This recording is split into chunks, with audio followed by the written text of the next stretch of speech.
So guys, pag-usapan lang natin ang breaking news. Ayon kasi sa bali-balita, James Reid nagsalita na tungkol sa unang tambalan nila ni Catherine Bernardo. May nervyos yan. Talagang kabado si James Reid dahil spotted nga naman kasing nagsalita si James Reid. Kaya nga naman kasi noong motorcade ay pinag-uusapan siya. Wala man daw ka-gentleman kay Catherine Bernardo. At pinag-uusapan din sina James at Catherine Bernardo na hindi daw bagay ang tambalan nila sa kanilang teleserye. Ang iniisip ni James Reid, ratings kasi, na alam niyo naman siguro. Noon kasi ay kapartner niya pa ay si Ladine Lustre. Mataas din ang kanilang ratings, lalong-lalo na si Catherine Bernardo at Daniel Padilla sa kanilang teleserye.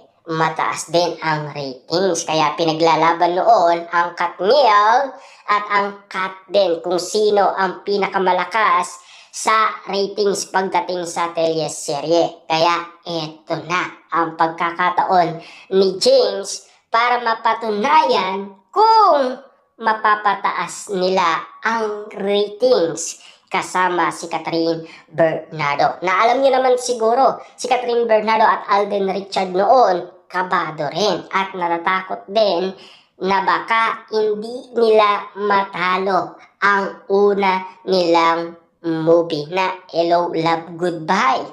Pero nashock sila. Grabe talaga. Ang unang salta ng kanilang movie talagang katakataka dahil mas malaki sa nauna. Diyan ang iniisip umano ni James Reid kapag napanood na ang kanilang teleserye. Kung ilan ang makukuha nilang ratings. Kaya nga naman kasi marami na ang nagsasabi na baka nga naman kasi maapektuhan ito nang dahil nga naman kasi sa pagkakalink ni Catherine Bernardo kay Mayor Mark Alcala. Kung matatandaan ninyo, ayon kasi sa iba't ibang mga netizens, baka yan pa ang makasira sa karir ni Catherine Bernardo. Pero tutol ang mga fans ni Catherine Bernardo. Ayon kasi sa mga fans ni Catherine Bernardo, hintayin munang mapanood ang nasabing teleserye bago daw magsalita ang iba't ibang mga netizens. Na alam niyo naman siguro kung papasa sa standard ng mga tao.